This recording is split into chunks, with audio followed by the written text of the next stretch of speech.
हिंदुस्तान में महिलाओं के लिए कई कानून बने हैं, लेकिन आजकल पुरुषों के ऊपर प्रताड़ना के काफी केस सामने आ रहे हैं। कहीं भी पुरुषों के अधिकारों के बारे में कोई बात नहीं की जाती।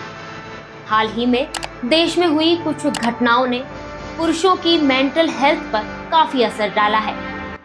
नेशनल क्राइम रिकॉर्ड ब्यूरो यानी कि एनसीआरबी की रिपोर्ट के मुताबिक 2022 में 1,70,000 से ज्यादा लोगों ने आत्महत्या की, जिसमें से 48,172 महिलाएं और 1,22,000 से ज्यादा शादीशुदा पुरुष थे। यानी हर दिन औसतन 336 पुरुष आत्महत्या कर लेते हैं। इस हिसाब से हर 4.5 मिनट में एक पुरुष आत्महत्या कर रहा है। एनसीआरबी की इस रिपोर्ट पर एडवोकेट महेश कुमार तिवारी ने सुप्रीम कोर्ट में याचिका दाखिल करते हुए राष्ट्रीय महिला आयोग की तरह राष्ट्रीय पुरुष आयोग के गठन की भी मांग की। नमस्कार, मैं हूं हिमानी और आज जानिए कि कैसे घरेलू हिंसा के शिकार पति अपने अधिकारों का इस्तेमाल करते हुए एक्शन ले सकते हैं। सभी को पता है कि शादीशुदा महिलाओं के पास कई अधिकार होते हैं, लेकिन कुछ कानून शादीशुदा पुरुषों के पास भी होते हैं जिनका वो इस्तेमाल कर सकते हैं, जैसे खुद की संपत्ति पर पूर्ण रूप से अधिकार, हिंसा और उत्पीड़न के खिलाफ शिकायत करने का अधिकार, मेंटल हैरेसमेंट पर पुलिस या कोर्ट में शिकायत करने का अधिकार, तलाक के लिए याचिका दायर करने का अधिकार, हिंदू मैरिज एक्ट के तहत पत्नी से मेंटेनेंस मांगने का अधिकार, एक तरफा तलाक में बच्चे की कस्टडी का अधिकार। पुरुषों को दिए गए इन 6 अधिकारों को डिटेल से समझते हैं। खुद की संपत्ति पर पूर्ण रूप से अधिकार, यानी कि खुद से बनाई गई प्रॉपर्टी पर सिर्फ और सिर्फ पति का ही अधिकार होता है। पत्नी या बच्चों का उस पर कोई अधिकार नहीं होता। वह जब चाहे जिसे चाहे अपनी प्रॉपर्टी उसे दे सकता है या फिर कभी भी कहीं भी ट्रस्ट को हैंडओवर कर सकता है। हिंसा और उत्पीड़न के खिलाफ शिकायत करने का अधिकार। अगर पत्नी पति पर घरेलू हिंसा करती है तो पति पुलिस की मदद ले सकता है। अगर पति के साथ पत्नी मारपीट कर रही है या उस पर गलत काम करने के लिए दबाव बना रही है तो पति महिला हेल्पलाइन नंबर 1091 पर कॉल करके पुलिस की मदद ले सकता है। हालांकि पत्नी के पास घरेलू हिंसा का कानून है, लेकिन पति के लिए वैसा कोई कानून आज तक बना ही नहीं है। मेंटल हैरेसमेंट पर पुलिस या कोर्ट में शिकायत करने का अधिकार। पति को मेंटल हैरेस करने वाली पत्नी के खिलाफ पति पुलिस या कोर्ट दोनों की मदद ले सकता है। जैसे अगर पत्नी उसके परिवार से न मिलने दे, दोस्तों रिश्तेदारों से दूर रखे, तो पति सेक्शन 498 ए के तहत मामला दर्ज करा सकता है। बार बार नामर्द बोलने, घर से बाहर निकाल दे, हर बात पर हद से ज़्यादा टोके, शारीरिक हिंसा, दर्द देना या नुकसान पहुंचाना या फिर गाली देना और आत्महत्या की धमकी देकर इमोशनली हिंसा करे, ऐसे में पति पत्नी के खिलाफ पुलिस और कोर्ट की मदद ले सकता है। तलाक के लिए याचिका दायर करने का अधिकार। पत्नियों की तरह पति को भी यह अधिकार है कि वो तलाक के लिए याचिका दायर कर सकता है। इस अधिकार का इस्तेमाल करने के लिए पत्नी की सहमति की कोई ज़रूरत नहीं होती। वो अपने ऊपर अत्याचार, जान का डर या मेंटल स्टेबिलिटी का जिक्र करते हुए याचिका दायर कर सकता है। अगर पत्नी किसी भी तरह से पति को प्रताड़ित कर रही है तो ऐसे मामले में पति हिंदू मैरिज एक्ट की धारा 13 के तहत तलाक मांग सकता है। पत्नी से मेंटेनेंस मांगने का अधिकार। अगर पत्नी कमाती है और पति बेरोजगार है तो पत्नी की तरह पति को भी हिंदू मैरिज एक्ट में मेंटेनेंस यानी भरण पोषण और रखरखाव का अधिकार दिया गया है। पतियों को मिलने वाली मेंटेनेंस की रकम कोर्ट डिसाइड करती है। हिंदू मैरिज एक्ट 1955 के अनुसार पति और पत्नी दोनों एक दूसरे से मेंटेनेंस की डिमांड कर सकते हैं। बच्चे की कस्टडी का अधिकार। अगर पति पत्नी को एक तरफा तलाक देता है तो बच्चे के भविष्य को देखते हुए पति के पास बच्चे की कस्टडी का अधिकार होता है, लेकिन कोर्ट आर्थिक रूप से सक्षम अभिभावक को ही बच्चे की कस्टडी सौंपती है। अगर बच्चा बहुत ज़्यादा छोटा है तब कोर्ट उसकी देखभाल का जिम्मा माँ को सौंपता है। अगर माँ किसी कारण से कैपेबल नहीं है तो कोर्ट अपने फैसले में बदलाव भी कर सकता है। इन सब के अलावा पत्नी पति का घर छोड़कर मायके या कहीं और रह रही हो तो पति हिंदू मैरिज एक्ट की धारा 9 के तहत डिस्ट्रिक्ट कोर्ट में एप्लीकेशन दे सकता है। वो मांग कर सकता है कि कोर्ट पत्नी को घर लौटने का आदेश दे। अगर पत्नी पति की पिटाई करे और खुद के बचाव के लिए पुरुष उस पर हमला कर दे तो आईपीसी की धारा 96 से 106 के बीच आत्मरक्षा का अधिकार सभी को दिया गया है। अगर पत्नी पति को गाली दे या बार बार मायके जाने की धमकी दे तो आईपीसी की धारा 120 बी के तहत वह अपनी पत्नी पर केस दर्ज करवा सकता है। अगर पत्नी झूठे केस में पति को फंसाए तो पति सीआरपीसी की धारा 227 के तहत अपनी पत्नी के खिलाफ शिकायत दर्ज करा सकता है। हालांकि पति को साबित करना होगा कि वो सच बोल रहा है। वहीं पत्नी ने अगर पति को घरेलू हिंसा के झूठे केस में फंसाया है तो आईपीसी की धारा 191 के तहत पति अपनी पत्नी पर केस कर सकता है। पत्नी पति के खिलाफ मानसिक और शारीरिक रूप से प्रताड़ना करने का आरोप लगाती है तो सिविल प्रोसीजर कोड की धारा 9 के तहत पति पत्नी पर केस दर्ज करा सकता है और नुकसान की भरपाई भी मांग सकता है। अगर पत्नी अपने पति पर मैरिटल रेप का इल्जाम लगाए तो क्या होगा? जवाब, इंडिया में मैरिटल रेप अपराध नहीं है, इसलिए पत्नी इस पर कोई केस नहीं कर सकती। ये कुछ ऐसी कंडीशन और धाराएं हैं जिनमें पतियों के पास भी अधिकार हैं। इन अधिकारों को लेकर अवेयरनेस आपको परेशानी से बचा सकती है। नहीं, पुरुषों के लिए शासन ने बहुत अधिकार भी बनाए हैं। न्यायालय ने भारतीय न्याय संहिता के अनुसार भी पुरुष अपना पक्ष थाने में जाकर रख सकते हैं। पर अभी जो कुछ सालों में पुरुषों को जो आत्महत्या वगैरह जो केसेस बढ़ रहे हैं उसका रीज़न या तो कहीं न कहीं पुरुषों को न्याय की उनकी जानकारी के अभाव में इस प्रकार के कदम उठाते हों। अदरवाइज़ अगर कोई पुरुष अगर किसी के साथ प्रताड़ित होता है या उसके साथ अन्याय होता है तो अपना एविडेंस इकट्ठा करके वो भी थाने पे जा सकता है और थाने से अपना विथ एविडेंस के साथ में महिला के अगेंस्ट या कोई लड़की अगर प्रताड़ित है उसके अगेंस्ट भी वो एफआईआर दर्ज करवा सकता है। पर होता क्या है, जनरली केसेस में कभी जब ऐसा होता है तो बहुत कम पुरुष थाने पे जाते हैं एफआईआर करने और वो कभी भी थाने पे जाके अपने प्रथम सूचना रिपोर्ट दर्ज नहीं करवाते हैं या अपना पक्ष नहीं रखते हैं। जब तक आप अपना पक्ष रखोगे नहीं न्यायपालिका के सामने तब तक यदि थाने वाला भी यदि एफआईआर नहीं करता है तो आप डायरेक्ट न्यायालय में भी अपना केस लगा सकते हो। इसके लिए ज़रूरी नहीं आपको एफआईआर थाने वाला करेगा तभी आप अपना पक्ष रख सकते हो। तो आपको प्रॉपर एविडेंस इकट्ठे करना है यदि आप प्रताड़ित हो तो। और यदि कहीं से आपको कुछ ऐसा लगता है कि कोई महिला आपको गलत प्रकार से यूज़ करना चाहती है या आप किसी से प्रताड़ित हो रहे हो तो आपको बाहर बताना। बहुत सारे पुरुष क्या करते हैं, उस चीज़ को छुपा लेते हैं। इसलिए छुपाते हैं, वो सोचते हैं कि महिलाओं के प्रति कानून इतना स्ट्रिक्ट हो चुका है कि वो सोचता है कि कहीं ऐसा नहीं हो कि ये ऐसा मेरे अगेंस्ट कोई ऐसी कार्रवाई हो जाए कि मैं बाद में नॉन बेलेबल हो जाए, उसको बेल नहीं मिले, जमानत नहीं मिले तो उस चक्कर में बेचारा अंदर ही रहे। तो वो क्या कुछ कानून ऐसे बने हुए हैं महिलाओं के बारे में सरकार ने बनाए गए हैं तो जिससे क्या पुरुष डरते हैं। पर मेरा यही है कि पुरुष को डरना नहीं चाहिए।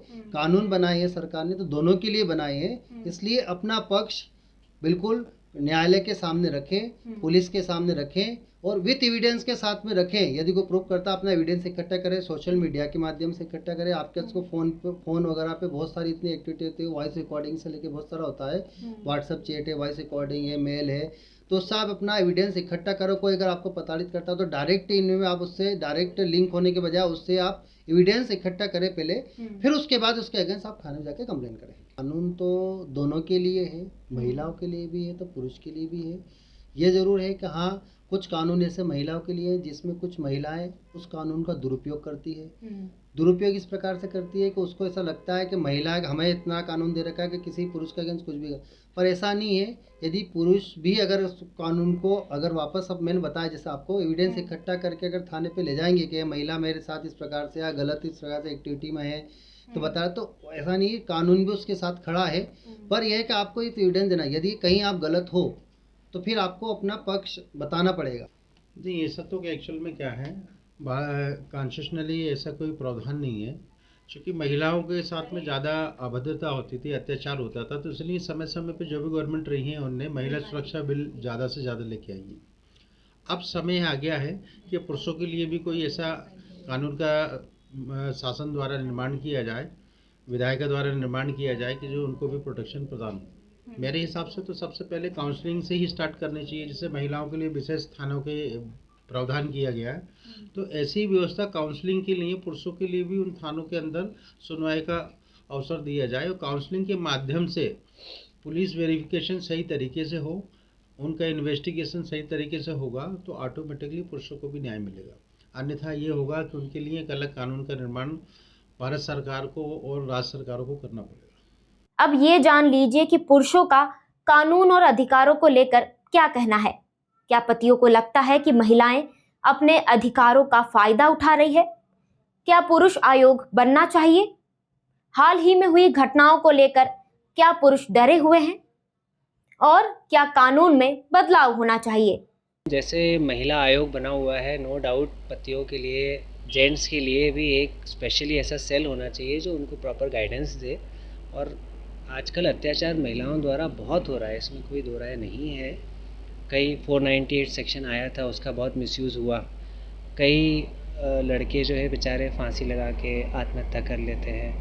तो हम लोगों को बहुत ज़रूरत है एक प्रॉपर नॉलेज की कि क्या आपके अधिकार हैं, और इस तरह के केस आपके साथ गलत हो रहा है तो आप, जैसे एक टोल फ्री नंबर होता है, there they can have something, कि उनको तुरंत राहत मिले और तुरंत गाइडेंस मिले, होना चाहिए। नहीं है ना मैम, वो हम लोग लॉजिकली सोचते हैं, हम लोग को अभी कुछ भी एग्जैक्टली पता नहीं है कि हम पति तो हैं, लेकिन अब वो वही है जिनको तकलीफ़ होने लगती है, शायद वो लोग खोजबीन करते होंगे, लेकिन जिनको तकलीफ़ नहीं है वो किसी को गाइड भी नहीं कर सकते। एक मालूम होना चाहिए कि these are the written 5 rules और 6 रूल्स, ये आपके अधिकार हैं। ये एक बेसिक हायरार्की में सबको नॉलेज होना चाहिए। मैं तो कहता हूँ इनफैक्ट बिफोर मैरिज एक इस तरह से काउंसलिंग होनी चाहिए कि this is the session which everyone has to attend, और उसमें उनको उन दोनों के अधिकार का पूरा जानकारी मिलना चाहिए और उनके राइट्स एज वेल एज उनकी ड्यूटीज़ क्या है। तो ये बहुत अच्छा है काउंसलिंग होना एक तरह से।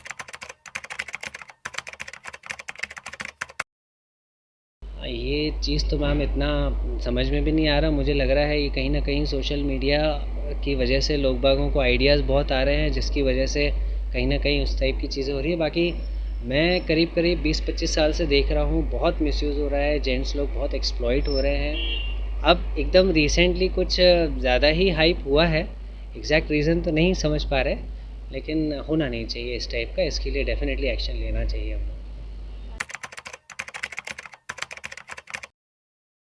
देखिए, सेंचुरी जो होती है, पहले की बात करें, पहले ना लड़का लड़की को देखता था ना लड़की लड़के को देखती थी। माँ बाप रिश्ता तय करते थे और शादियाँ हो जाती थी।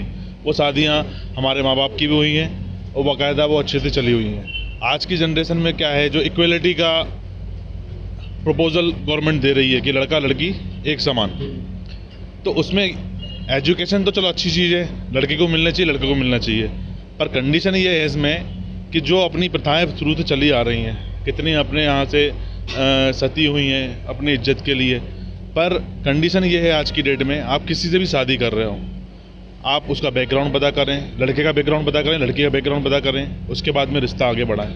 आजकल लिव इन रिलेशनशिप चल रही है, लोग साथ में रहते हैं, एक दूसरे को सपोर्ट करते हैं, फिर बाद में वो मैरिज में कन्वर्ट हो जाती है, उसके बाद में फिर एक दूसरे की कमियां पता होती हैं, तो उसके कारण ये कंडीशन क्रिएट होती है बाद में। तो मेरा मानना इसमें ये है कि आप कुछ भी हो, लव मैरिज करें अरेंज मैरिज करें, पर एक दूसरे को समझें, उसके बाद में आप डिसीजन लें, अन्यथा इस टाइप के जो केसेस चल रहे हैं ये होते रहेंगे, कोई रोक नहीं सकता है। वो ये कोई भी कानून जब आता है, जैसे जब अपना देश आज़ाद हुआ तो दलितों को उत्थान के लिए बाबा साहब अम्बेडकर ने जो कैटेगराइज सिस्टम लेके आए, वो कैटेगरी सिस्टम आज भी चल रहा है। कोई भी सिस्टम आए, जब वो चीज़ एक प्रॉपर लेवल पे आ जाए तो उसको बंद कर देनी चाहिए। भाई पहले महिलाओं पे अत्याचार होते थे, हम एग्री कर रहे हैं, आज की डेट में सारे जो रूल रेगुलेशन है पुराने चले आ रहे हैं, उनको थोड़ा सा इम्प्लीमेंटेशन करना चाहिए कि जिससे पुरुषों को भी रियायत मिले महिलाओं से। अगर पुरुषों पे कोई ज़्यादा रियायत मिल रही हैं तो वो चीज़ें पुरुषों की कम करके महिलाओं को मिले, तो दोनों को इक्वलिटी के मतलब हर चीज़ में, चाहे शिक्षा हो, चाहे शादी हो, चाहे राजनीति हो, चाहे सामाजिक गतिविधि कुछ भी हो। पुलिस प्रधान तो हमेशा से परेशान है और वो प्रताड़ित है, चाहे किसी भी माध्यम से, चाहे झूठे केसों के माध्यम से भी। अब अक्सर सुना होगा कि बेला ने साहब उन पे केस कर दिया कि साहब वो मुझे रख नहीं रहे या जो भी अदरवाइज, पर ऐसा केस अगर बन जाए कानून की, कुछ पुरुषों की सुनवाई हो जाए तो बहुत अच्छा हो जाए।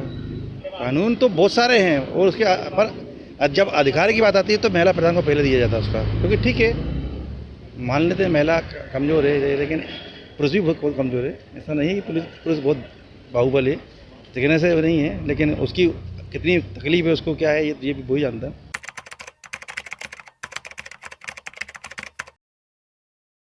वैसे वो सारे कानून तो पुरुष प्रधान के लिए भी हैं, लेकिन आयोग बनाने से कुछ नहीं होगा। उस पर तो अगर दोनों समन्वय से काम करें तो शायद इसका ऐसी ज़रूरत नहीं पड़ेगी। लेकिन हाँ, ये तो ज़रूरी है कि आदमी भी बहुत परेशान है और इस तरह के जो केस हो रहे हैं और कि यहाँ से भाग रहे हैं, वहाँ से भाग रहे हैं, जो भी प्यार मोहब्बत में एक महिला गलत चुन रही है, उनके लिए ऑप्शन है।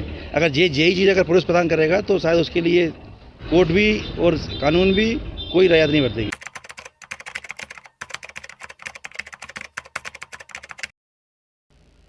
मैं यही कहना चाहूँगा कि गवर्नमेंट ने जो इनको इतना बढ़ावा दे दिया है कि उसका नतीजा है कि वो सोचती है कि हमारे ऊपर तो कोई एक्शन होगा नहीं, हमारे पास पावर है। मैं अपने पावर को यूज करके वो थाने पहुंच जाती हैं या अदालत पहुंच जाती हैं, वहाँ पर जाकर के अपने केस को मजबूत बनाने की कोशिश करती हैं। उसकी वजह से पति जो है हरासमेंट हो जाता है। अब पति को मालूम नहीं है कि हमारे लिए क्या मतलब विधि विधान है कानून के अंदर, तो उस चक्कर में वो पढ़ता नहीं है।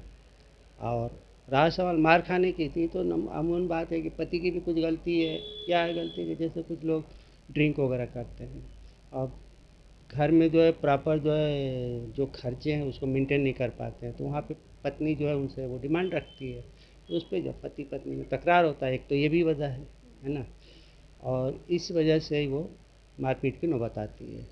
वरना अगर देखिए, अगर गवर्नमेंट प्रोत्साहन दे पुरुष को भी कि इनके लिए ये प्रावधान है, उस प्रावधान के तहत जो है वो चलें, तो ऐसा कुछ नहीं होगा। तब फिर मतलब एक लेवल बने, इस्टेब्लिश हो जाए, दोनों को मतलब बातें सुनी जाए, चाहे थाने में हो या पंचायत में हो या अदालत में हो, कहीं पे भी हो, या परिवार लेवल पर रिश्तेदारों में भी जो बैठ करके जो समझौता करवाते हैं ना, उस समझौते के टाइम पे भी मतलब दोनों पक्ष की बात सुनी जाए और उनको एक लेवल पर लाने की कोशिश किया जाए, तो उस पर जो है कुछ हद तक जो है मतलब बात बन जाएगी।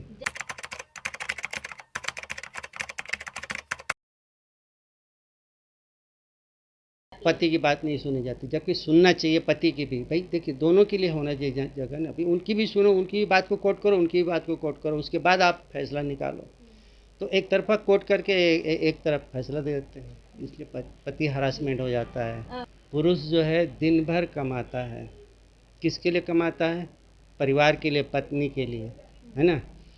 लेकिन पत्नी से अपनी कमाई करने की जो जरिया है, या जहाँ जाता है कितना परिश्रम से कमाई कर रहा है या काम कर रहा है, बिजनेस कर रहा है या जॉब कर रहा है, जो भी कर रहा है, वहाँ पे उसको भी क्या क्या चीज़ें सामना करनी पड़ती है। लेकिन जब घर में जाता है तो पत्नी से नहीं कह पाता, क्योंकि वो पत्नी को दुखी नहीं देखना चाहता है। कहूँगा तो ये भी दुखी हो जाएगी, तो इसलिए वो अपने दुख झेल लेता है। दूसरी बात, दूसरी समाज की भी बातें आती है, तो उस बात लेवल पे भी वो अपने आप को मतलब मेंटेन करने की कोशिश करता है कि हमारा परिवार मेंटेन रहे, है ना।